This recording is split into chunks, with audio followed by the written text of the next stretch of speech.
독도 망언한 일본, 전 세계가 경악하다. 독도는 역사적으로나 국제법적으로나 명백한 일본 고유의 영토다. 일본 총리의 이 발언에 전 세계가 긴장했습니다. 일본은 무려 120년간 1조 5천억 원을 쏟아부으며 학계를 매수하고 교과서를 조작하고 국제기구를 로비했습니다. 미국, 유럽에 내로라 하는 학자 수백 명이 일본의 돈을 받고 목소리를 냈죠. 한국의 주장? 객관적 증거가 없다. 일본 외무성 고위자문관 이토 마사히로는 비웃듯 말했습니다. 그런데 단 한 달 만에 국제 여론이 완전히 뒤집혔습니다. 한국의 한 연구원이 찾아낸 결정적 증거 하나로 100년 거짓이 무너졌죠. 더 충격적인 건 일본 내부 문서가 스스로 조작을 인정하고 있었다는 겁니다. 대체 무슨 일이 있었던 걸까요? 어떻게 혼자서 거대한 거짓의 성을 무너뜨린 걸까요? 사연 듣기 전 좋아요, 구독 꼭 눌러주세요. 그리고 이 이야기를 듣고 계신 곳을 댓글로 작성해 주시면 지금 계신 곳에 행운이 가득할 수 있도록 진심을 담아 좋은 기운을 보내드리겠습니다. 지금부터 그 전말을 공개합니다. 저는 그날 새벽 도쿄행 비행기 안에서 창밖을 내다보고 있었습니다. 칠흑 같은 하늘 아래로 희미하게 번지는 도시의 불빛들이 보였죠. 45살 국제안보연구원 연구원이라는 타이틀을 달고 있지만 사실 저는 현장 기자 출신이었어요. 주한 외교망을 취재하던 시절 저는 늘 진실은 현장에 있다는 말을 믿었습니다. 그런데 요즘 들어 그 진실이라는 게 점점 더 멀어지는 것 같았죠. 휴대폰 화면을 켰습니다. 새벽 4시 30분. 메시지 알림이 여러 개 떠 있었어요. 외교부 쪽에서 온 긴급 브리핑 자료였죠. 제목만 봐도 심상치 않았습니다. 일본 총리, 국회 시정연설서, 독도 관련 강경 발언. 손가락으로 화면을 스크롤하면서 저는 가슴이 답답해지는 걸 느꼈어요. 일본 총리가 직접 나서서 다케시마는 역사적으로나 국제법적으로나 명백한 일본 고유의 영토라고 못 박았다는 내용이었습니다. 그것도 국회 본회의장에서요. 단순한 정치적 수사가 아니었죠. 이건 선전포고에 가까웠습니다. 저는 창밖을 다시 바라봤어요. 구름 사이로 희미하게 보이는 일본 열도의 윤곽이 마치 거대한 벽처럼 느껴졌습니다. 대만 문제로 중국과 외교 전쟁을 벌이고 있는 일본이 왜 이 시점에 한국까지 건드린 걸까요? 논리적으로 생각하면 말이 안 됐죠. 두 개의 전선을 동시에 여는 건 외교적으로 자살행위나 다름없으니까요. 그런데 뭔가 이상했습니다. 너무 계산된 것처럼 보였어요. 기내 조명이 어둡게 내려앉은 복도를 따라 승무원이 조용히 지나갔습니다. 몇몇 승객들은 담요를 덮고 잠들어 있었죠. 저만 홀로 깨어있는 것 같았어요. 휴대폰 화면 속 뉴스 헤드라인들이 계속 눈에 들어왔습니다. 일본, 독도 전시관 예산 300% 증액, 외무성, 교과서 개정안의 다케시마 영유권 강화 명시. 저는 입술을 깨물었어요. 이건 단순한 정치적 쇼가 아니었습니다. 체계적이고 장기적인 전략이 느껴졌죠. 마치 오래전부터 준비해온 각본을 지금 실행에 옮기는 것처럼요. 비행기가 흔들렸습니다. 난기류였죠. 기체가 미세하게 떨리는 진동이 좌석을 타고 올라왔어요. 저는 팔걸이를 꽉 쥐었습니다. 이 흔들림이 앞으로 제가 마주하게 될 거대한 파도의 예고처럼 느껴졌거든요. 창밖으로 동이 트기 시작했어요. 수평선 너머로 희미한 주황빛이 번지고 있었습니다. 하지만 그 빛은 따뜻하지 않았죠. 차갑고 날카로웠어요. 마치 칼날 같았습니다. 저는 눈을 감았죠. 그리고 생각했습니다. 이번엔 뭔가 다르다. 이건 시작에 불과해. 비행기는 계속 어둠을 가르며 날아갔어요. 그리고 저는 그 어둠 속으로 점점 더 깊이 들어가고 있었습니다. 바로 그때였어요. 비행기에서 내리자마자 저는 도쿄의 차가운 공기를 마주했습니다. 나리타 공항 입국장은 생각보다 한산했어요. 아침 6시가 조금 넘은 시각이었죠. 저는 가방을 끌며 택시 승강장으로 향했습니다. 머릿속엔 여전히 그 헤드라인들이 맴돌고 있었어요. 택시 안에서 창밖을 바라보는데 운전기사가 라디오를 틀었습니다. 일본어 뉴스가 흘러나왔죠. 저는 일본어를 어느 정도 알아들을 수 있었어요.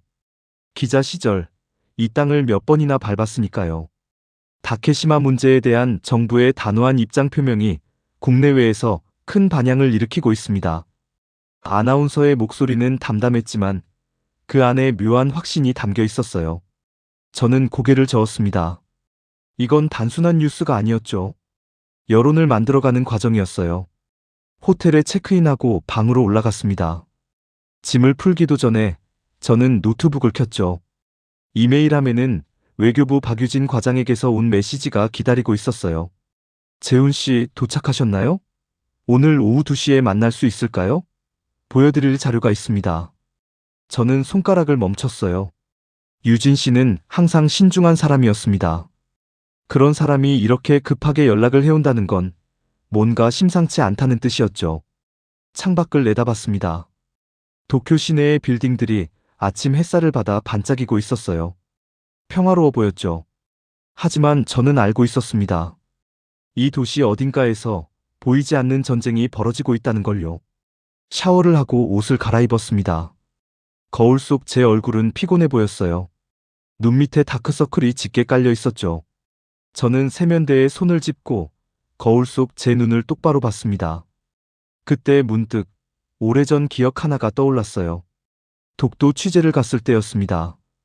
그곳에서 만난 한 할아버지가 있었죠. 독도 수호대로 활동하시던 분이었어요.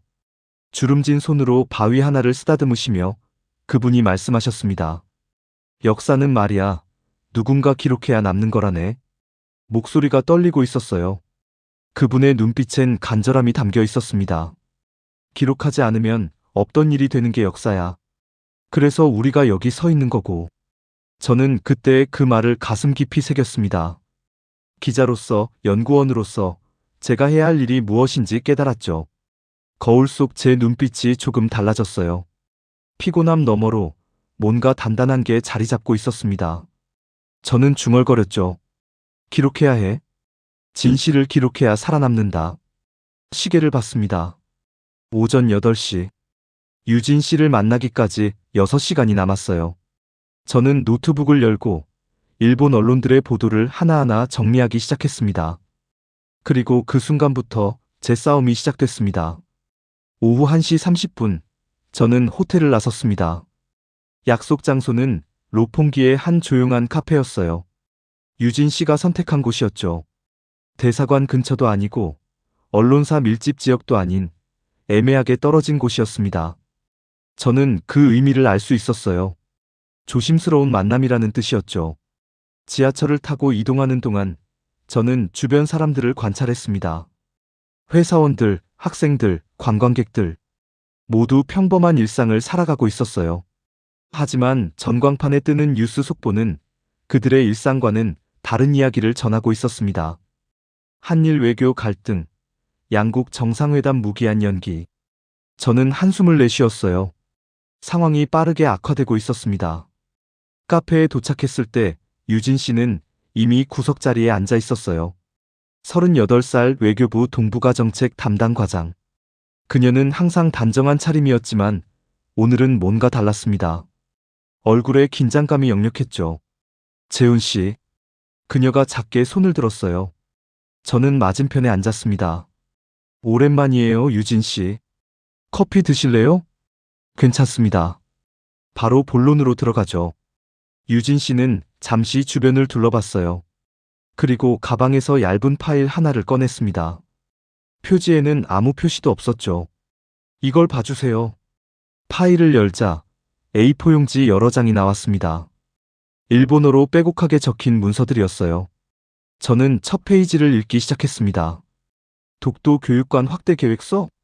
네. 일본 외무성 내부 문서예요. 유진 씨의 목소리가 낮아졌습니다. 예산이 300% 증액됐어요. 전시관 면적도 2배로 늘리고 해외 학술회의 개최 건수도 대폭 확대한다는 내용이 담겨 있죠. 저는 페이지를 넘겼습니다. 다음 장에는 더 구체적인 내용이 적혀 있었어요.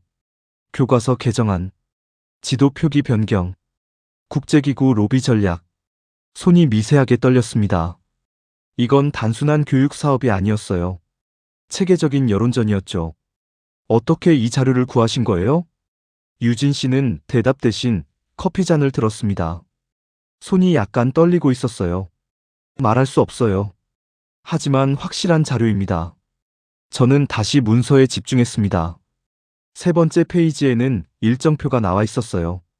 올해 안에 추진할 프로젝트 목록이었죠.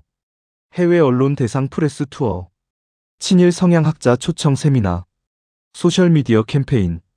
가슴이 답답해졌습니다.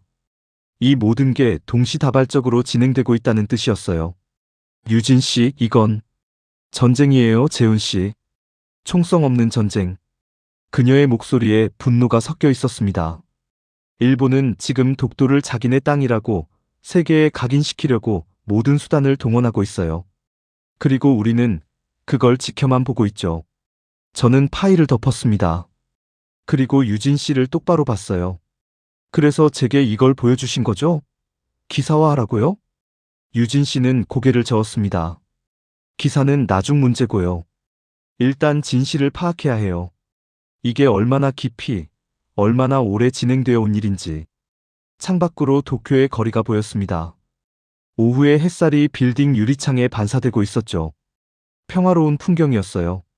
하지만 그 이면에는 보이지 않는 싸움이 벌어지고 있었습니다. 저는 파일을 가방에 넣었습니다. 알겠어요. 파고들겠습니다. 그때 유진 씨의 휴대폰이 진동했어요. 유진 씨가 휴대폰 화면을 확인하더니 표정이 굳어졌습니다. 잠깐만요. 그녀가 전화를 받았어요. 짧은 대화였지만 저는 그녀의 얼굴이 점점 창백해지는 걸 볼 수 있었습니다. 네, 알겠습니다. 지금 바로 확인하겠습니다. 전화를 끊은 유진 씨가 노트북을 열었어요. 손가락이 빠르게 키보드를 두드렸죠. 그리고 화면을 제게 돌렸습니다. 방금 떴어요. 중국 외교부 긴급 성명. 화면 속 중국어 기사를 읽는 순간 저는 숨이 막혔습니다. 중국 외교부 역사적 사실에 근거해 독도는 한국 영토임을 지지한다. 이게 진짜예요? 제 목소리가 떨렸어요. 중국이 한일 영토 분쟁에 공개적으로 입장을 밝힌 건 거의 전례가 없는 일이었습니다. 유진 씨가 고개를 끄덕였죠. 더 있어요. 중국이 일본 단체 관광을 전면 제한한다고 발표했어요. 그리고 일본산 수산물 검역도 대폭 강화한답니다. 경제 보복이네요. 맞아요. 대만 문제로 이미 날선 상태였는데 독도 발언이 결정타가 된 거죠. 저는 의자에 등을 기댔습니다. 머릿속이 복잡해졌어요. 퍼즐 조각들이 맞춰지기 시작했습니다. 일본은 왜 이 시점에 독도 카드를 꺼냈을까? 중국과 갈등 중인데 한국까지 적으로 돌릴 이유가 뭘까?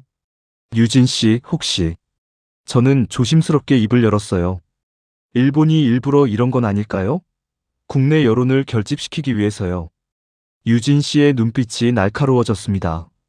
저도 그 생각을 했어요. 대만 문제로 중국과 대립하면서 국내 보수 세력의 지지가 필요했을 거예요. 그래서 독도 카드를 꺼낸 거죠. 애국심을 자극하는 가장 쉬운 방법이니까. 하지만 역효과가 났네요. 중국의 경제 보복까지 당하게 됐으니. 그것뿐이 아니에요. 유진 씨가 다른 기사를 하나 더 띄웠습니다. 일본 내 여론도 분열되기 시작했어요. 경제계에서는 중국과의 관계 악화를 우려하는 목소리가 나오고 있고, 야당은 정부의 무리한 외교를 비판하고 있어요. 저는 화면을 응시했습니다. 댓글창이 보였어요. 일본 네티즌들의 반응이 엇갈리고 있었죠. 이건 너무 위험한 도박이다. 경제가 더 중요하다. 왜 쓸데없이 중국을 자극하나? 아니다. 영토 주권은 양보할 수 없다. 저는 유진 씨를 봤습니다. 그럼 지금 일본은 내부에서도 외부에서도 압박을 받고 있는 거네요.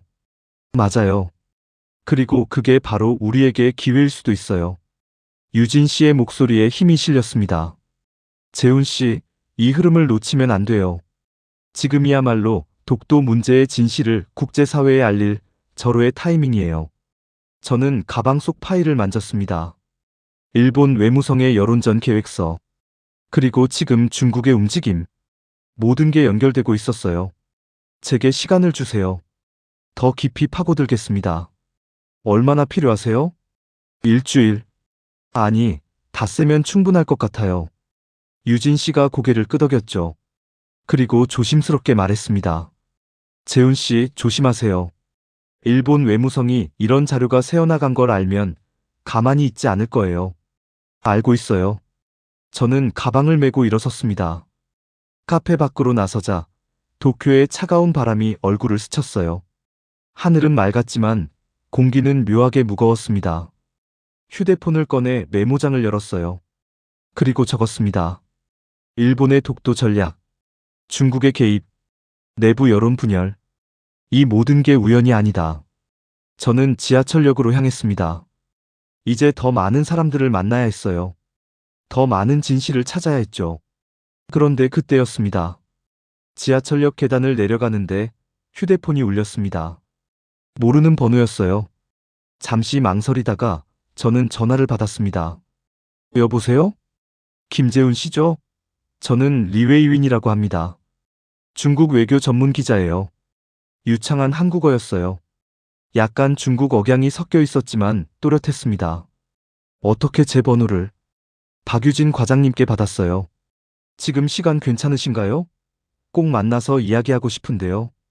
저는 주변을 둘러봤습니다. 사람들이 바쁘게 오가고 있었어요. 지하철역은 안전하지 않았죠. 어디서 만날까요? 시부야에 중국 음식점이 하나 있어요. 조용한 곳이니 거기서 만나시죠. 1시간 뒤, 저는 시부야의 허름한 중국 음식점 2층 구석자리에 앉아 있었습니다. 리웨이위는 36살쯤 돼 보이는 남자였어요. 검은 테 안경을 쓰고 있었고 표정은 차분했지만 눈빛은 날카로웠습니다. 기자의 눈이었죠. 멀리서 오셨네요. 그가 차를 따라주며 말했어요. 급한 일이었어요. 김재훈 씨를 꼭 만나야 했거든요. 무슨 이야기를 하고 싶으신 건가요? 리웨이위는 잠시 침묵했습니다. 그리고 조심스럽게 입을 열었어요. 중국 외교부가 오늘 성명을 낸 건 알고 계시죠? 네, 들었습니다. 그게 단순한 외교적 립서비스가 아니에요. 그의 목소리가 낮아졌습니다. 베이징은 진심이에요. 일본을 완전히 고립시킬 생각입니다. 경제적으로, 외교적으로. 저는 차를 한 모금 마셨어요. 뜨거웠지만 입안이 건조했습니다. 왜죠? 중국이 한일 영토 분쟁에 이렇게 깊이 개입할 이유가 뭔가요? 리웨이윈이 미소를 지었어요. 하지만 그 미소는 차가웠습니다. 대만 때문이에요.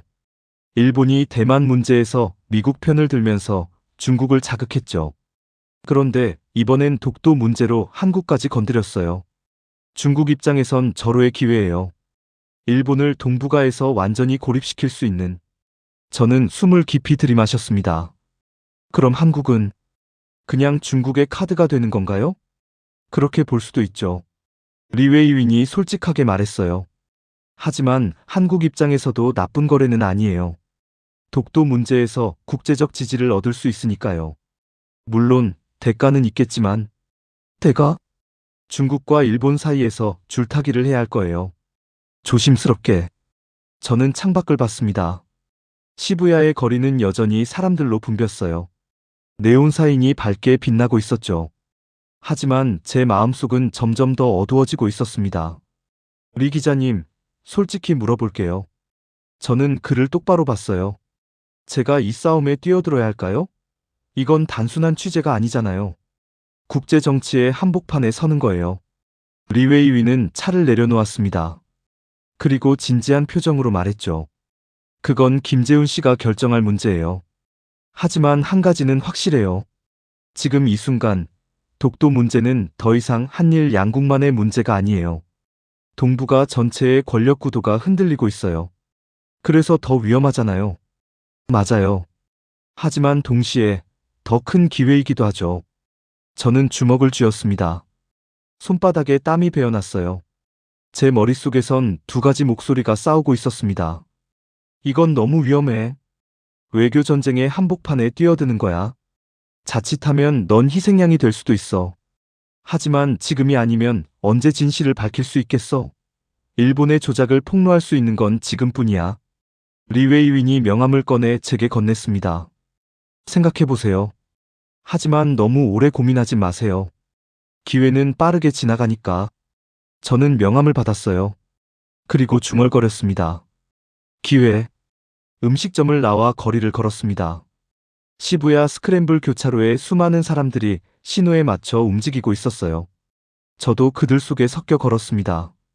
하지만 제 발걸음은 무거웠어요. 호텔로 돌아와 침대에 누웠습니다. 천장을 바라보며 저는 생각했죠. 나는 왜 여기 있는 걸까? 기자도 아닌데, 외교관도 아닌데, 왜 내가 이 싸움을 해야 하지? 그때 또다시 그 목소리가 들렸습니다. 역사는 누군가 기록해야 남는 거라네. 독도 수호대 할아버지의 목소리였어요. 저는 천천히 일어나 노트북을 열었습니다. 노트북 화면이 밝아지자 저는 결심했습니다. 알겠어. 파고들자. 끝까지. 손가락이 키보드 위에서 움직이기 시작했어요. 일본 외무성 아카이브, 국립도서관 데이터베이스, 학술 논문 검색 엔진. 하나하나 접속했습니다. 새벽 3시까지 자료를 뒤졌어요. 눈이 따갑고 허리가 아팠지만 멈출 수가 없었습니다. 뭔가 중요한 게 숨어 있다는 느낌이 들었거든요. 그리고 드디어 찾았습니다. 1905년 2월, 일본 시마네현 고시 제40호. 화면 속 오래된 문서를 보는 순간 저는 숨을 멈췄어요. 이건 단순한 행정문서가 아니었습니다. 다케시마를 시마네현에 편입한다. 짧은 문장이었지만 그 안에 담긴 의미는 무거웠어요. 1905년. 러일 전쟁이 한창이던 시기였죠. 조선이 일본의 보호국으로 전락하기 직전이었습니다. 저는 관련 자료를 더 찾았어요. 메이지 정부의 내부 문서, 군부의 보고서, 해군성 기록. 하나씩 퍼즐이 맞춰지기 시작했습니다. 독도는 군사적 요충지로서 확보 필요. 러시아 함대 감시를 위한 전략 거점. 조선 정부의 통보 불필요. 마지막 문장을 읽는 순간 저는 주먹을 쥐었어요. 통보 불필요? 남의 땅을 빼앗으면서? 분노가 치밀어 올랐습니다. 하지만 동시에 명확해졌어요. 이게 바로 일본 독도 주장의 출발점이었던 겁니다. 아침이 되자 저는 유진 씨에게 전화를 걸었어요. 유진 씨, 자료 찾았어요. 1905년 문서인데 이거 결정적이에요. 어떤 내용인데요? 일본이 독도를 편입한 게 전쟁 중 은밀한 군사작전이었다는 증거예요. 조선 정부에 알리지도 않고 국제사회에 공개하지도 않았어요. 유진 씨의 목소리에 긴장감이 실렸습니다. 그거 확실한 자료예요? 일본 국립공문서관에 보관된 원본이에요. 부인할 수 없죠. 잘했어요, 재훈 씨. 그런데 이게 끝이 아닐 거예요. 더 파야 해요. 알고 있어요. 1905년부터 지금까지 120년의 기록을 다 뒤질 겁니다. 전화를 끊고 저는 다시 작업에 몰입했어요. 오전 10시, 저는 도쿄 국립도서관에 있었습니다. 오래된 신문 마이크로필름을 들여다보고 있었죠. 1950년대, 1960년대, 1970년대, 시대별로 일본 언론이 독도를 어떻게 다뤘는지 추적했습니다. 그리고 발견했어요. 1960년대 후반, 일본 외무성이 작성한 극비 보고서. 제목은 다케시마 문제 여론 형성 전략. 손이 떨렸습니다. 보고서에는 구체적인 계획이 담겨 있었어요. 교과서 서술 방향, 언론 보도 가이드라인, 학계 연구 지원 방안. 모든 게 세밀하게 설계돼 있었습니다. 국민 여론을 점진적으로 형성하여 다케시마가 일본 영토라는 인식을 고착화한다. 저는 사진을 찍었어요. 손이 떨려서 몇 번이나 다시 찍어야 했습니다. 이건 조작이 아니야. 이건 공작이야. 도서관을 나와 찬 공기를 들이마셨어요. 하늘은 흐렸지만 제 머릿속은 점점 더 맑아지고 있었습니다. 저는 리웨이윈에게 메시지를 보냈어요. 만나야 할 것 같습니다. 중요한 자료를 찾았어요. 답장은 금방 왔습니다. 2시간 뒤, 우에노 공원 분수대 앞에서. 우에노 공원은 한산했어요. 평일 오후였고 날씨도 쌀쌀했으니까요. 리웨이윈은 벤치에 앉아 신문을 읽고 있었습니다. 찾으셨다던데요? 그가 신문을 접으며 물었어요. 저는 태블릿을 꺼내 사진들을 보여줬습니다.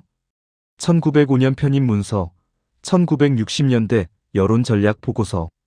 그리고 이건 1980년대 교과서 개정 지침이에요. 리웨이윈의 눈빛이 날카로워졌어요.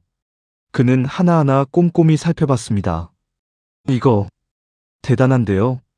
이게 전부가 아니에요. 패턴이 보여요. 일본은 100년 넘게 독도를 자기네 땅으로 만들기 위해 체계적으로 움직여왔어요. 그럼 이제 뭘 할 건가요? 저는 공원 너머 도쿄 시내를 바라봤습니다. 더 깊이 들어가야죠. 최근 자료까지. 그들이 지금 무엇을 계획하고 있는지 알아내야 해요. 리웨이윈이 고개를 끄덕였어요. 도움이 필요하면 언제든 연락하세요. 중국 쪽 자료도 있으니까요. 고맙습니다. 그가 일어섰습니다. 그리고 떠나기 전에 말했죠. 재훈 씨, 조심하세요. 이제 당신은 그들의 레이더에 잡혔을 거예요. 저는 혼자 벤치에 앉아 있었습니다. 분수대에서 물줄기가 솟아오르고 있었어요. 하지만 그 소리가 멀게 느껴졌습니다. 이제 돌아갈 수 없다는 걸 저는 알고 있었어요. 그날 저녁, 저는 호텔 로비에서 이상한 경험을 했습니다. 프론트 옆에서 누군가 절 지켜보고 있었어요. 50대 후반쯤 돼 보이는 여성이었습니다. 단정한 정장 차림에 짧게 자른 머리. 기자 같은 느낌이었죠. 저는 일부러 모른 척하고 엘리베이터로 향했어요. 하지만 그녀도 따라왔습니다. 엘리베이터 문이 닫히려는 순간 그녀가 말했어요. 김재훈 씨, 잠깐만요. 유창한 한국어였습니다. 저는 놀라서 그녀를 봤어요. 누구세요? 야마구치 사토미라고 합니다. 요미우리 신문 정치부 기자예요. 엘리베이터 문이 열렸습니다. 다른 층이었죠. 그녀가 먼저 내렸고 저는 잠시 망설이다 따라 내렸어요. 복도는 조용했습니다. 사토미 씨가 창가로 걸어가더니 밖을 내다봤어요. 조심해서 말해야 할 것 같네요. 혹시 누가 듣고 있을지 모르니까. 무슨 말씀을 하고 싶으신 건가요? 그녀가 저를 돌아봤습니다. 눈빛이 진지했어요. 당신이 지금 뭘 찾고 있는지 알아요. 독도 관련 일본 정부 문서들, 그리고 여론전 계획서들. 제 심장이 빠르게 뛰기 시작했습니다. 어떻게? 저도 기자예요. 25년 넘게 일본 정치를 취재했죠. 외무성 출입 기자였고요. 사토미 씨의 목소리가 낮아졌습니다. 일본 정부가 지금 하고 있는 일, 저는 잘 알아요. 그리고 그게 옳지 않다는 것도요. 왜 저한테 이런 말을 하시는 거죠? 그녀가 한숨을 내쉬었어요. 저는 보수 성향 신문사에서 일해요. 회사 방침상 정부 입장을 지지하는 기사를 써야죠. 하지만 기자로서 양심이 있어요. 거짓을 진실이라고 포장하는 건 견딜 수가 없어요. 저는 그녀를 똑바로 봤습니다. 진심인지 아닌지 판단하려고 했어요. 증거가 있나요? 당신 말이 진실이라는. 사토미 씨가 가방에서 USB 하나를 꺼냈습니다. 여기 일본 내 여론조사 자료가 들어있어요. 공개되지 않은 거예요. 무슨 내용인데요? 독도 발언 이후 일본 국민의 62%가 정부의 외교 정책을 우려하고 있어요. 특히 경제계와 젊은 층에서 반발이 심해요. 중국과의 관계 악화로 관광업이 타격을 받고 수출도 줄어들고 있거든요. 저는 USB를 받았습니다. 무게는 가벼웠지만 그 안에 담긴 의미는 무거웠어요. 왜 이걸 제게 주시는 거죠? 사토미 씨가 창밖을 다시 바라봤어요. 도쿄의 야경이 반짝이고 있었습니다.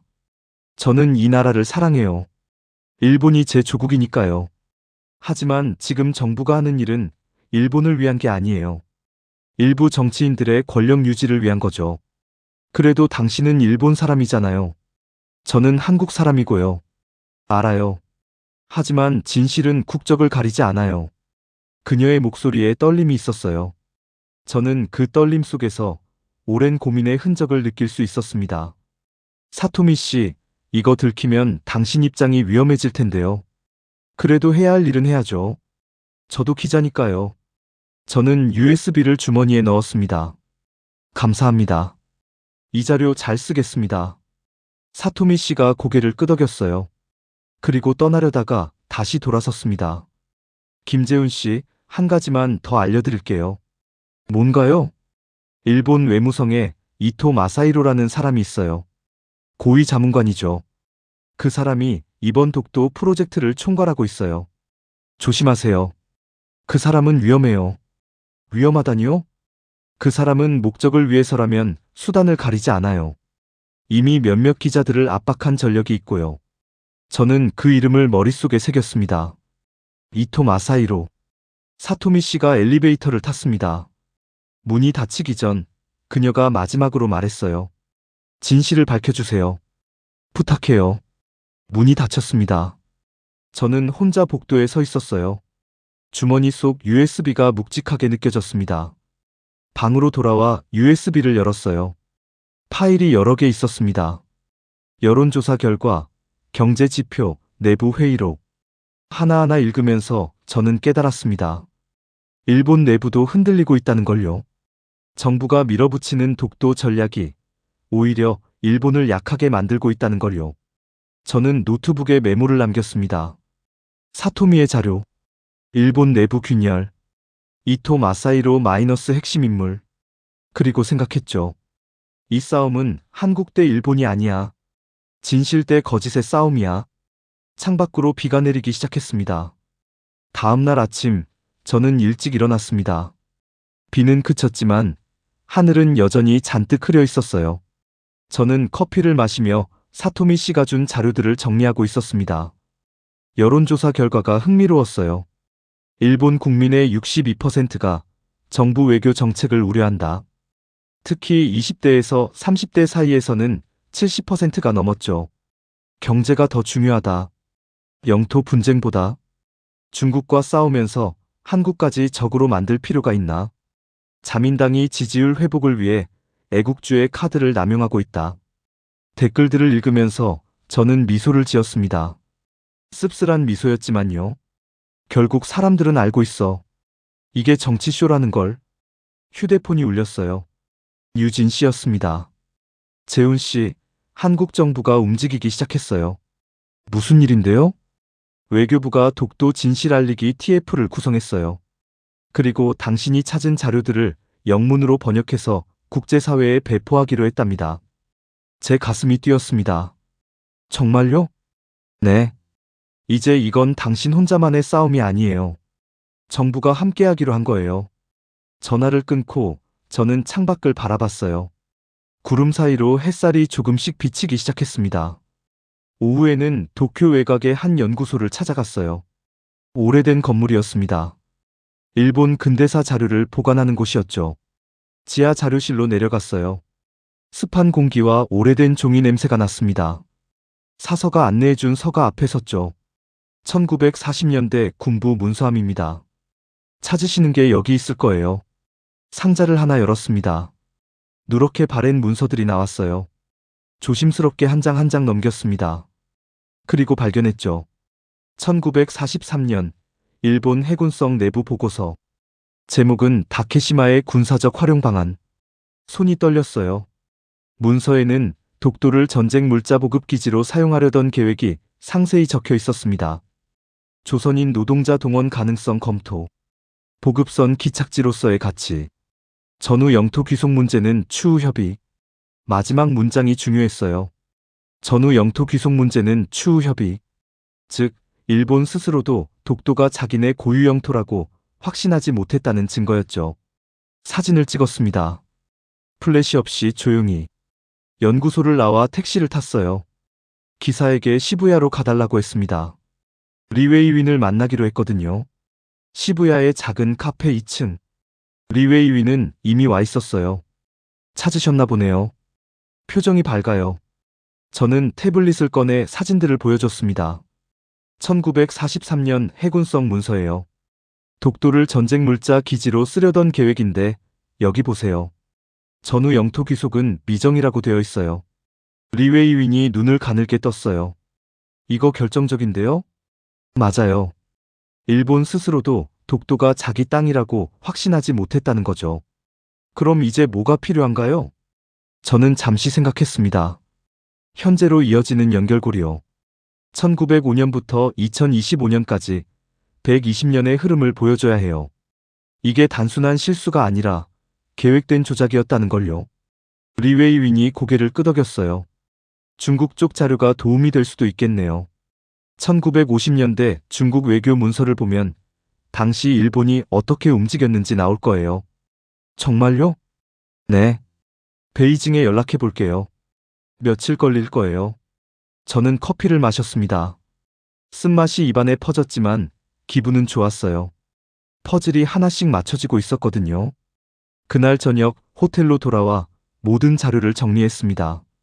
1905년 시마네연고시, 은밀한 편입, 1943년 해군성 문서, 영토 귀속 미정, 1960년대 여론 전략 보고서, 체계적 조작, 2025년 예산 증액, 조작의 완성.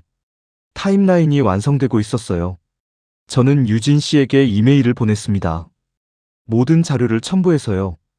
유진 씨, 이제 뼈대가 잡혔어요. 일본의 독도 조작은 100년 프로젝트였어요. 그리고 지금도 진행 중이고요. 답장이 곧 왔습니다. 놀랍네요, 재훈 씨. 이 자료들 TF에 바로 공유할게요. 그리고 조심하세요. 이제 본격적으로 위험해질 거예요. 저는 창밖을 봤어요. 도쿄의 밤은 여전히 밝았습니다. 하지만 어딘가에서 누군가는 저를 지켜보고 있을 거라는 생각이 들었죠. 침대에 누웠지만 잠이 오지 않았어요. 머릿속으로 계속 자료들이 스쳐 지나갔습니다. 그리고 문득 이토 마사이로라는 이름이 떠올랐어요. 그 사람을 만나야 할까? 위험한 생각이었지만 동시에 필요한 생각이기도 했습니다. 저는 일어나 노트북을 켰어요. 사흘 뒤, 저는 도쿄 중심가의 한 고급 레스토랑에 앉아 있었습니다. 이토 마사이로를 만나기로 한 날이었어요. 어떻게 약속을 잡았냐고요? 사토미 씨의 도움이었습니다. 그녀가 중간에서 연결해줬죠. 한국연구원이 당신을 인터뷰하고 싶어 한다고 전했고, 놀랍게도 이토는 흔쾌히 응했답니다. 자신감의 표현일까, 아니면 함정일까? 저는 손바닥에 땀이 배는 걸 느꼈어요. 정오정각, 한 남자가 레스토랑에 들어왔습니다. 62살쯤 돼 보이는 그는 회색 양복을 입고 있었어요. 키가 크고 자세가 꼿꼿했죠. 얼굴엔 미소가 걸려 있었지만 눈빛은 차갑고 날카로웠습니다. 김재훈 씨로군요. 반갑습니다. 유창한 영어였어요. 저도 영어로 답했습니다. 만나주셔서 감사합니다, 이토 씨. 우리는 마주 앉았어요. 웨이터가 물을 따라줬습니다. 한국에서 오셨다고 들었어요. 독도 문제를 연구하신다면서요? 이토의 목소리는 부드러웠지만 어딘가 탐색하는 느낌이 있었습니다. 네, 영토 문제에 관심이 많습니다. 특히 역사적 근거에 대해서요. 흥미롭네요. 그럼 우리 입장도 들어보고 싶으신 건가요? 물론입니다. 양측 이야기를 다 들어야 공정하니까요. 이토가 미소를 지었어요. 하지만 그 미소는 따뜻하지 않았습니다. 좋아요. 뭐가 궁금하신가요? 저는 천천히 말했습니다. 1905년 시마네연 고시에 대해 여쭤보고 싶습니다. 왜 조선 정부에 통보하지 않으셨죠? 이토의 미소가 조금 굳어졌어요. 당신은 국제법상 문제가 없었습니다. 무주지 선점이라는 원칙이 있었죠. 하지만 독도는 무주지가 아니었어요. 조선 문헌에 이미 기록돼 있었고요. 우산도가 독도라는 증거는 명확하지 않습니다. 이토의 목소리가 약간 날카로워졌어요. 저는 가방에서 태블릿을 꺼냈습니다. 그럼 이건 어떻게 설명하시겠어요? 화면에 1943년 해군성 문서를 띄웠죠. 이토의 얼굴이 미묘하게 변했습니다. 전후 영토 귀속은 추후 협의. 일본 해군 스스로도 독도가 일본 땅이라고 확신하지 못했다는 증거 아닌가요? 그건 전시 상황에서 나온 문서일 뿐입니다. 하지만 공식 문서죠. 일본 정부의 진짜 생각을 보여주는. 이토가 물잔을 들었어요. 손이 미세하게 떨리는 게 보였습니다. 김재훈 씨, 당신은 무엇을 원하는 겁니까? 진실이요. 저는 그를 똑바로 봤어요. 일본이 100년 넘게 독도를 자기 땅으로 만들기 위해 어떤 일들을 해왔는지 그 진실을 알고 싶습니다. 이토가 태블릿에서 눈을 떼지 않았어요. 당신은 위험한 게임을 하고 있군요. 게임이 아닙니다. 취재예요. 취재와 정치 공작은 종이 한 장 차이죠. 그의 목소리에 위협이 섞여 들어왔습니다. 당신이 지금 모으고 있는 자료들, 우리도 알고 있어요. 누구를 만났는지, 어디를 다녔는지 다 알죠. 제 등에 식은땀이 흘렀어요. 그게 협박인가요? 충고예요. 당신은 큰 그림을 보지 못하고 있어요. 이토가 몸을 앞으로 기울였습니다. 독도 문제는 단순한 영토 분쟁이 아니에요. 동북아 권력 구도의 핵심이죠. 미국, 중국, 러시아 모두가 이 문제에 얽혀 있어요. 당신 같은 개인이 건드리기엔 너무 큰 판이라고요. 그래도 진실은 밝혀져야 합니다. 진실? 이토가 비웃었어요. 진실이 뭔지 아십니까? 진실은 힘 있는 자가 만드는 겁니다. 당신네 한국이 아무리 증거를 내놔도 국제사회가 들어주지 않으면 소용없어요. 저는 주먹을 쥐었습니다. 그래서 여론전을 벌이시는 거죠? 학술회의, 교과서, 미디어 캠페인. 전부 진실을 묻기 위한 거잖아요. 이토의 얼굴이 차갑게 굳어졌어요. 김재훈 씨, 마지막으로 충고합니다. 지금이라도 그만두세요. 당신이 이기는 싸움이 아니에요. 이미 늦었어요. 저는 일어섰습니다. 제가 찾은 자료들 이미 한국 정부에 전달했어요. 그리고 곧 국제사회에 공개될 겁니다. 이토의 눈빛이 얼음장처럼 차가워졌어요. 후회하게 될 겁니다. 아마 당신이 더 후회하실 거예요. 저는 레스토랑을 나왔습니다. 밖은 추웠지만 제 온몸은 뜨거웠어요. 분노와 두려움과 결연함이 뒤섞여 있었습니다. 택시를 타고 호텔로 돌아가는 동안 저는 창밖을 봤어요. 도쿄의 거리는 여전히 평화로워 보였습니다. 하지만 이제 저는 알고 있었어요. 전쟁은 이미 시작됐다는 걸. 그리고 저는 그 한복판에 서 있다는 걸. 호텔 방문을 여는 순간 휴대폰이 울렸습니다. 유진 씨였어요. 재훈 씨, 큰일이에요. 유진 씨의 목소리는 떨리고 있었습니다. 일본 외무성이 공식 성명을 냈어요. 방금 전에요. 무슨 내용인데요? 당신을 겨냥한 거예요. 이름은 안 나왔지만 한국의 특정 연구원이 왜곡된 자료로 여론을 호도하고 있다고. 저는 침대 끝에 주저앉았어요. 뭐라고요? 더 심각한 건 일본 언론들이 일제히 움직이기 시작했어요. 산케이, 요미우리, 아사히. 전부 비슷한 논조의 기사를 내보냈어요. 손이 떨렸습니다. 태블릿을 켜서 일본 포털 사이트에 접속했죠. 헤드라인들이 쏟아져 나왔어요. 한국연구원, 편향된 자료로 독도 주장 강화 시도. 역사 왜곡 논란, 학계에서도 우려의 목소리. 외교부, 사실관계 확인 중. 제 이름은 없었지만 누구를 말하는 건지 분명했습니다. 유진 씨, 이거 조직적이에요. 이토 마사이로가 움직인 거예요. 목소리가 잠겼어요. 레스토랑에서 나눈 대화가 떠올랐습니다. 후회하게 될 겁니다. 그의 경고가 이렇게 빨리 현실이 될 줄은 몰랐어요. 한국 정부 입장은 어떤가요? 유진 씨가 한숨을 쉬었습니다. 복잡해요. 외교부 내부에서도 의견이 갈리고 있어요. 당신이 찾은 자료들의 가치를 인정하는 쪽과 너무 앞서 나간 게 아니냐는 쪽이요. 앞서 나갔다고요? 제 목소리가 높아졌어요. 저는 사실만 찾았어요. 일본이 100년 동안 어떻게 거짓을 쌓아왔는지요. 알아요, 재훈 씨. 하지만 외교는 그렇게 단순하지 않아요. 타이밍이 있고 전략이 있어요. 저는 창밖을 봤습니다. 도쿄의 야경이 차갑게 빛나고 있었어요. 그럼 저는 어떻게 해야죠? 일단 조용히 계세요. 더 이상 움직이지 마시고요. 전화가 끊어졌습니다. 저는 방 안을 서성였어요. 가슴이 답답했습니다. 분노와 무력감이 교차했죠. 다음 날 아침, 상황은 더 악화됐습니다. 일본 주요 방송사들이 특집 프로그램을 내보냈어요. 독도, 진실과 거짓 사이. 제가 찾은 자료들을 하나하나 반박하는 내용이었죠. 1905년 편입은 국제법상 합법적 절차였다. 1943년 문서는 전시혼란기의 일시적 문서에 불과하다. 한국의 주장에는 객관적 증거가 부족하다. 전문가들이 나와서 조목조목 비판했어요. 그중 몇몇은 제가 자료에서 본 이름들이었습니다. 일본 정부가 지원하는 학자들이었죠. 저는 노트북 화면을 꺼버렸어요. 휴대폰이 울렸습니다. 사토미 씨였어요. 김재훈 씨, 괜찮으세요? 괜찮지 않아요. 목소리가 갈라졌습니다. 일본 내부 분위기가 어떤가요? 최악이에요. 외무성이 총동원령을 내린 것 같아요. 모든 채널을 동원해서 당신을 공격하고 있어요. 왜 이렇게까지 하는 거죠? 사토미 씨가 잠시 침묵했어요. 당신이 핵심을 건드렸기 때문이에요. 백년 조작의 실체를. 그들이 가장 감추고 싶었던 걸 당신이 파헤쳤어요. 그래서 저를 짓밟으려는 거군요. 맞아요. 당신의 신뢰도를 떨어뜨려서 자료의 가치를 무력화시키려는 거예요. 저는 벽에 기댔습니다. 사토미 씨는 괜찮으세요? 저 때문에 위험해지는 거 아닌가요? 저는 괜찮아요. 조심하고 있으니까요. 오히려 당신이 걱정돼요. 저도 잘 모르겠어요.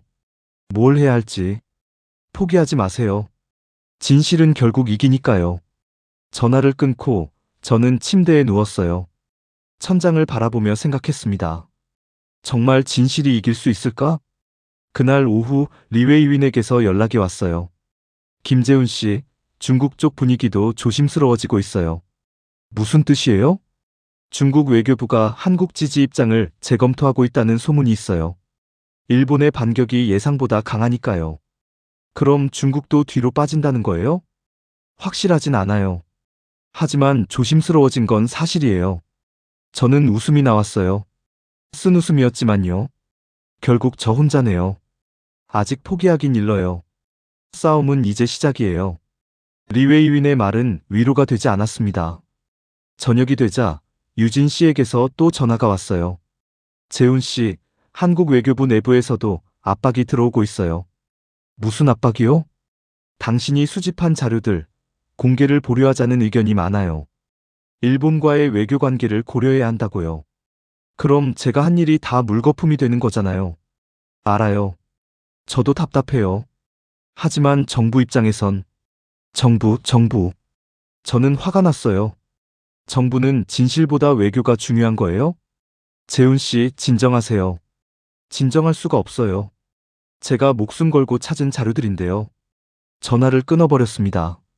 방 안이 조용했어요. 너무 조용했습니다. 저는 창가에 서서 도쿄의 밤을 바라봤어요. 모든 문이 닫히고 있었습니다. 일주일이 지났습니다. 상황은 계속 악화됐어요. 일본 정부는 공식적으로 저를 사실 왜곡자로 규정하는 성명을 발표했습니다. 법적 대응 가능성까지 시사했죠. 저는 호텔방에 틀어박혀 있었어요. 밖에 나가기가 두려웠습니다. 누군가 저를 지켜보고 있다는 느낌이 들었거든요. 휴대폰 화면을 켰어요. 일본 언론들의 공격은 멈추지 않았습니다. 한국연구원의 자료, 조작 가능성 제기, 전문가들, 역사적 근거 부족 지적, 외교 갈등 부채질하는 무책임한 행동. 손이 떨렸어요. 화면을 꺼버렸습니다. 리웨이윈에게서 메시지가 왔어요. 김재훈 씨, 중국에서도 일본의 여론전이 영향을 미치기 시작했어요. 일부 전문가들이 당신 분석이 정치적으로 편향됐다고 언급하고 있어요. 저는 답장하지 않았습니다. 뭐라고 답해야 할지 몰랐거든요. 오후에는 박유진 과장에게서 전화가 왔어요. 목소리가 조심스러웠습니다. 재훈 씨, 말씀하세요, 유진 씨. 외교부 내부에서요. 당신 자료에 대한 의견이 갈리고 있어요. 알고 있어요. 공개 보류하고 싶다는 거죠? 침묵이 흘렀어요. 일부에서는 그렇게 말하고 있어요. 너무 앞서 나간 분석이라고. 저는 쓴웃음을 지었습니다. 앞서 나간 게 아니에요. 진실을 말했을 뿐이에요. 알아요. 하지만 국제 정세가 복잡하고 일본의 반격이 예상보다 강하니까. 그래서 포기하자는 거예요? 100년 거짓 앞에서 그냥 물러서자고요? 유진 씨가 한숨을 쉬었어요. 재훈 씨, 저도 답답해요. 하지만 지금은 시기가 좋지 않아요. 언제가 좋은 시기예요? 일본이 여론전에서 이기고 난 다음에요? 죄송해요. 전화가 끊어졌습니다. 저는 휴대폰을 침대에 던졌어요. 무력감이 온몸을 감쌌습니다. 저녁이 됐어요. 창밖엔 비가 내리기 시작했습니다. 사토미 씨에게서 메시지가 왔어요. 김재훈 씨, 당분간 연락을 자제하겠어요. 회사에서 압박이 들어왔어요. 조심하세요. 리웨이윈도 비슷한 메시지를 보냈습니다. 위험 때문에 당분간 연락 어려울 것 같아요. 이해해주세요. 저는 휴대폰 화면을 꺼버렸어요. 모두가 떠나갔습니다. 유진 씨도, 사토미 씨도, 리웨이 윈도. 아무도 제 편이 아니었어요. 밤이 깊어졌습니다. 저는 창가에 서서 도쿄의 불빛들을 바라봤어요. 비에 젖은 유리창 너머로 도시는 여전히 밝게 빛나고 있었습니다. 나는 왜 이 싸움을 시작한 걸까? 후회가 밀려왔어요. 그냥 모른 척하고 지나갈 수도 있었는데, 조용히 연구나 하고 살 수도 있었는데, 침대에 누웠습니다. 천장이 멀게 느껴졌어요. 어둠 속에서 저는 혼잣말을 했습니다. 이 싸움이 과연 무슨 의미였지? 아무도 답해주지 않았어요. 비는 계속 내렸습니다.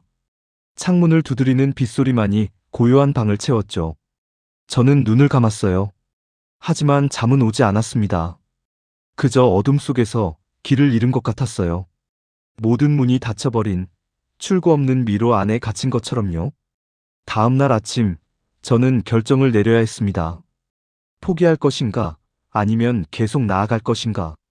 하지만 어느 쪽을 선택해도 대가를 치러야 한다는 걸 알고 있었어요. 저는 가방을 챙겼습니다. 도쿄를 떠날 준비를 했죠. 그런데 짐을 싸다가 책상 위에 놓인 파일 하나가 눈에 들어왔어요. 제가 처음 유진 씨에게 받았던 일본 외무성 문서였습니다. 손이 저절로 파일을 집었어요. 그리고 그 안에서 한 장의 메모지를 발견했습니다. 유진 씨가 남긴 메모였어요. 재훈 씨, 힘들어도 포기하지 마세요. 진실은 반드시 빛을 본답니다. 저는 메모지를 쥐었습니다. 떨리는 손으로. 그리고 생각했죠. 아직 끝이 아니야. 메모지를 쥔 채 저는 한참을 서 있었습니다. 창밖으로 아침 햇살이 조금씩 비쳐 들어왔어요. 비는 그쳤지만 하늘은 여전히 잔뜩 흐려 있었습니다. 진실은 반드시 빛을 본다. 유진 씨의 말이 맴돌았어요. 하지만 지금 제 현실은 그 말과 너무 달랐습니다. 모든 문이 닫혔고 모든 사람이 떠났죠. 저는 완전히 혼자였어요. 휴대폰을 집었습니다. 마지막으로 한 번만 더 확인하고 싶었거든요. 일본 포털 사이트에 접속했어요. 여전히 제 이야기가 헤드라인을 장식하고 있었습니다. 한국연구원 주장, 학계서 신빙성 의문. 양비론 논란 속 외교 갈등만 심화. 양비론. 그 단어가 가슴을 찔렀어요. 저는 진실을 말했을 뿐인데 어느새 양쪽 모두를 비판하는 사람이 되어버렸습니다. 휴대폰을 내려놓고 저는 창밖을 봤어요. 내가 뭘 잘못한 걸까? 질문이 꼬리를 물었습니다. 이 싸움이 정말 가치가 있었나? 모두를 잃으면서까지? 침대 끝에 앉았어요. 머리를 감싸 쥐었습니다. 그때 문득 오래된 기억이 떠올랐어요. 10년 전 독도를 처음 취재했을 때였습니다. 저는 젊은 기자였고 열정으로 가득 차 있었죠. 독도 선착장에서 한 할아버지를 만났어요. 80이 넘으신 분이었습니다. 독도 수호대로 평생을 바치신 분이었죠. 기자 양반. 할아버지가 주름진 손으로 바위 하나를 쓰다듬으시며 말씀하셨어요. 역사는 말이야, 누군가 기록해야 남는 거라네. 목소리가 떨리고 있었어요. 기록하지 않으면 없던 일이 되는 게 역사야. 그래서 우리가 여기 서 있는 거고. 그분의 눈빛이 떠올랐습니다. 간절함과 결연함이 섞인 그 깊은 눈빛이요. 젊은이 부탁하네. 진실을 기록해주게. 그게 우리 세대가 남길 수 있는 유일한 거니까. 저는 눈을 감았어요. 그 할아버지는 지금 어디 계실까요? 아마 돌아가셨을지도 몰라요. 하지만 그분의 말은 여전히 제 가슴 속에 살아 있었습니다. 진실을 기록해야 한다. 천천히 눈을 떴어요. 방 안이 조금 더 밝아져 있었습니다. 햇살이 커튼 사이로 스며들고 있었죠. 저는 일어났습니다. 거울 앞에 섰어요. 초췌한 제 얼굴이 보였습니다. 눈 밑엔 다크서클이 짙게 깔려 있었고 입술은 바싹 말라 있었죠. 하지만 눈빛만은 아직 살아 있었어요. 나는 왜 싸우는가? 스스로에게 물었습니다. 명예를 위해서? 아니야. 돈을 위해서? 그것도 아니야. 거울 속 제 눈을 똑바로 봤어요. 진실 때문이야. 오직 진실 때문이야. 가슴이 뛰기 시작했습니다. 모두가 떠났어. 정부도, 동료들도, 지지자들도. 하지만 진실은 떠나지 않았어. 진실은 여전히 거기 있어. 책상으로 걸어갔어요. 파일들이 쌓여 있었습니다. 제가 모은 모든 증거들이요. 1905년 문서, 1943년 보고서, 1960년대 전략계획, 2025년 예산안. 하나하나 만져봤어요. 종이에 촉감이 느껴졌습니다. 이것들은 거짓말하지 않아. 사람은 배신해도 기록은 배신하지 않아. 노트북을 켰습니다. 화면이 밝아지면서 저장해둔 파일들이 보였어요. 수백 개의 문서들, 수천 장의 사진들. 나는 혼자가 아니야. 이 자료들이 나와 함께 있어. 키보드에 손을 올렸습니다. 그리고 타이핑을 시작했어요. 독도, 100년 조작의 실체. 최종 보고서. 손가락이 빠르게 움직였습니다. 모든 걸 정리하기 시작했죠. 시간순으로, 체계적으로, 명확하게. 새벽부터 시작해서 해가 중천에 뜰 때까지 썼어요. 배도 고팠고 목도 말랐지만 멈출 수가 없었습니다. 이게 제가 할 수 있는 마지막 일이었거든요. 오후 3시쯤 보고서가 완성됐어요. 60페이지. 120년의 역사를 담은 보고서였습니다. 저는 파일을 저장하고 뒤로 기댔어요. 창밖을 봤습니다. 구름이 걷히고 있었어요. 붉은 하늘이 조금씩 보이기 시작했습니다. 가슴속에서 뭔가 따뜻한 게 차올랐어요. 이제 알겠어. 내가 왜 싸우는지. 중얼거렸습니다. 나는 기록자야. 역사의 증인이야. 그게 내 역할이야. 휴대폰을 집었어요. 유진 씨에게 메시지를 보냈습니다. 최종 보고서 완성했어요. 곧 보내드릴게요. 그리고 리웨이윈에게도요. 아직 포기하지 않았어요. 함께 해주시겠어요? 답장은 오지 않았어요. 하지만 괜찮았습니다. 저는 이미 답을 찾았으니까요. 창밖으로 햇살이 쏟아져 들어왔습니다. 따뜻했어요. 다음 날 새벽 저는 도쿄 외곽의 한 연구소로 향했습니다. 유진 씨에게서 마지막으로 받은 정보였어요. 일본 근대사 연구소 지하에 접근 제한 구역이 있다는 내용이었죠. 거기 특수 문서들이 보관돼 있을 거예요. 외무성 내부에서도 일부만 접근 가능한 자료들이요. 택시에서 내려 연구소를 올려다봤어요. 오래된 콘크리트 건물이었습니다. 칠이 벗겨지고 벽에는 이끼가 끼어 있었죠. 입구에서 신분증을 제시했어요. 연구 목적이라고 말했습니다. 경비원이 의심스러운 눈으로 절 쳐다봤지만 결국 통과시켜줬어요. 지하로 내려가는 계단은 좁고 어두웠습니다. 형광등이 깜빡거리며 불안정한 빛을 내뿜고 있었어요. 지하 2층. 철제 문이 나타났습니다. 잠겨있지는 않았어요. 천천히 문을 열었습니다. 먼지 냄새가 확 풍겼어요. 오래된 종이와 곰팡이 냄새가 섞여 있었습니다. 넓은 보관실이었어요. 천장까지 닿는 철제 서가들이 빽빽하게 들어서 있었죠. 각 서가마다 상자들이 가득했습니다. 손전등을 켰어요. 라벨을 하나씩 확인하며 걸었습니다.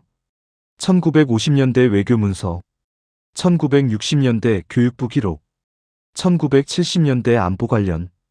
계속 걸었어요. 가장 안쪽 구석진 곳에 따로 격리된 서가가 있었습니다. 라벨이 눈에 들어왔어요. 특수보고서 F27. 접근 제한. 심장이 빠르게 뛰기 시작했습니다.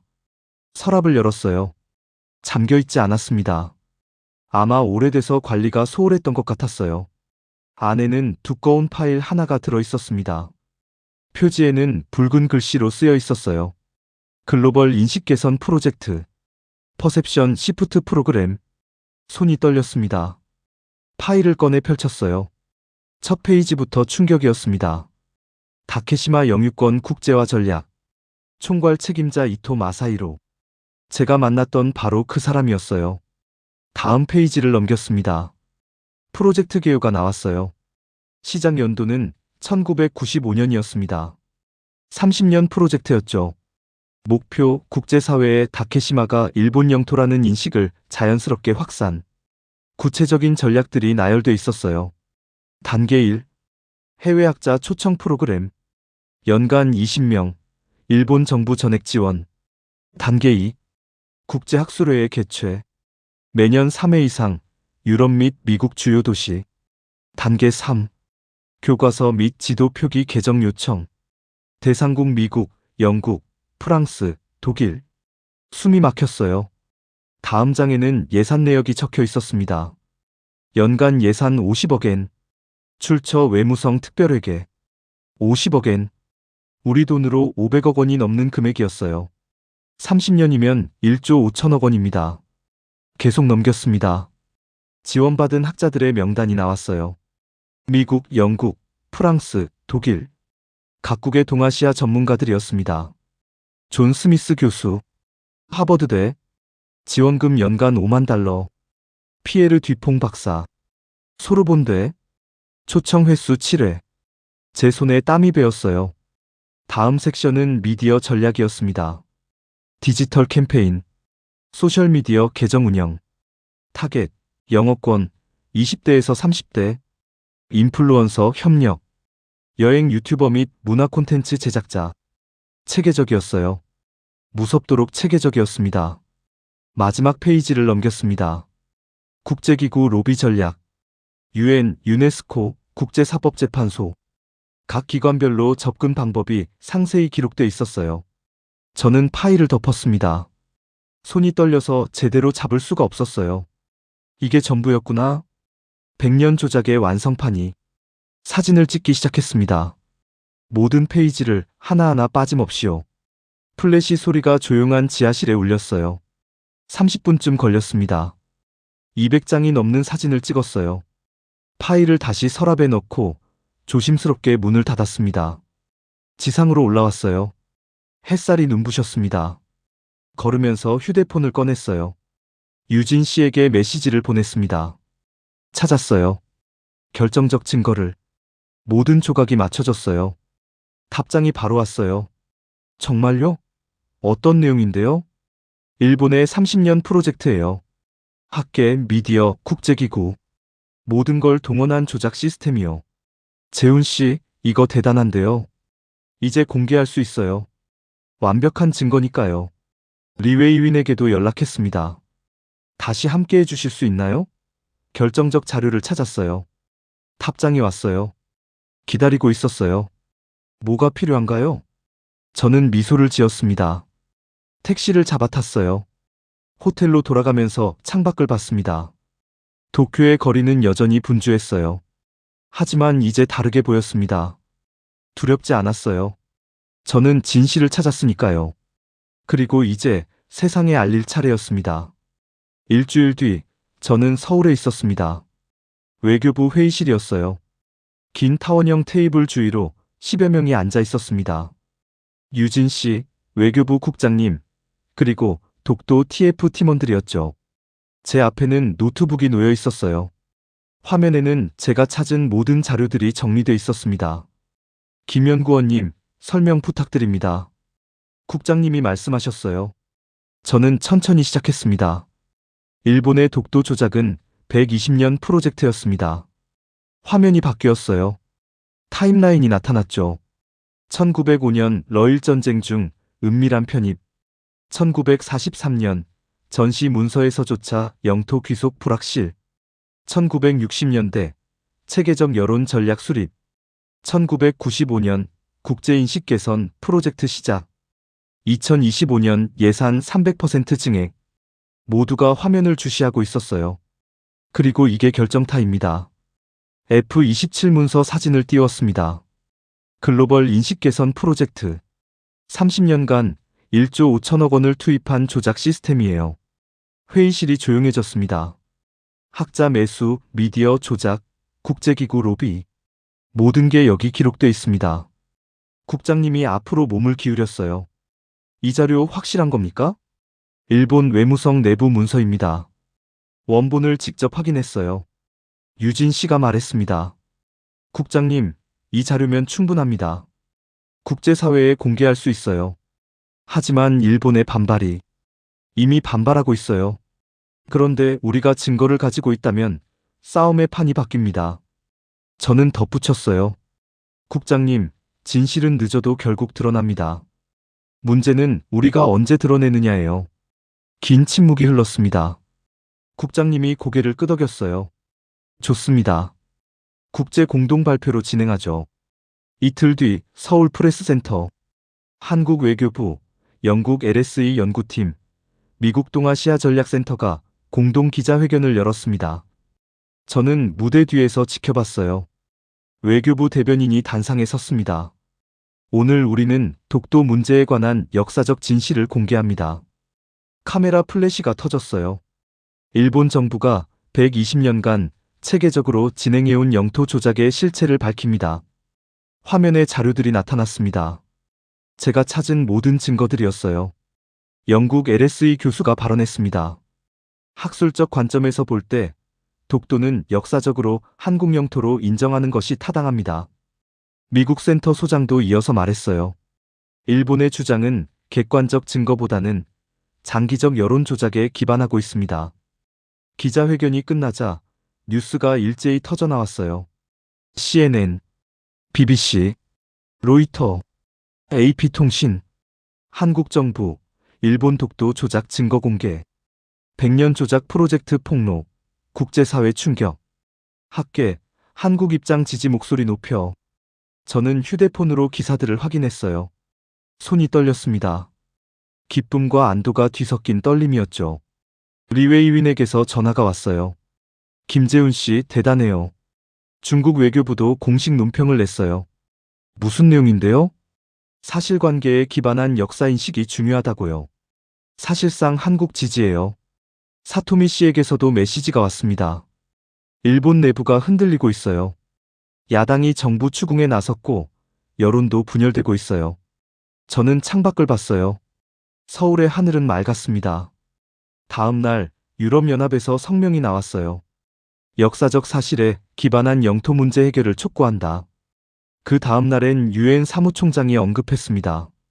객관적 증거를 존중하는 것이 국제 분쟁 해결의 원칙이다. 일본 정부는 반박 성명을 냈지만 힘이 없었어요. 증거 앞에서 말이 막혔던 거죠. 일주일이 지나자 국제 여론이 완전히 바뀌었습니다. 주요 언론들이 한국의 입장을 지지하는 기사를 쏟아냈어요. 학계에서도 연이어 논문이 발표됐습니다. 독도 역사적 근거로 볼 때 한국 영토, 일본의 주장, 조작된 여론의 기반, 국제법상으로도 한국 영유권 타당. 저는 외교부 사무실에서 유진 씨와 함께 모니터를 보고 있었어요. 해냈네요, 재훈 씨. 유진 씨가 말했습니다. 우리가 해낸 거예요, 유진 씨. 아니에요. 당신이 해낸 거예요. 포기하지 않아서요. 저는 미소를 지었습니다. 화면 속에서 일본 NHK 뉴스가 흘러나왔어요. 일본 정부, 독도 관련 예산 재검토 착수, 외무성, 국제 여론 악화에 대응 방안 마련. 이토 마사히로의 얼굴이 스쳐 지나갔습니다. 표정이 굳어 있었어요. 저는 중얼거렸습니다. 진실이 이겼어요. 창밖으로 해질녘 노을이 붉게 물들고 있었습니다. 아름다웠어요. 그리고 따뜻했습니다. 한 달 뒤, 저는 독도에 서 있었습니다. 파도가 바위에 부딪히며 하얀 물보라를 일으켰어요. 거친 바람이 얼굴을 스쳤습니다. 차가웠지만 상쾌했죠. 독도 보호센터 전망대였어요. 동도와 서도가 한눈에 보이는 곳이었습니다. 저는 난간에 기대어 바다를 바라봤어요.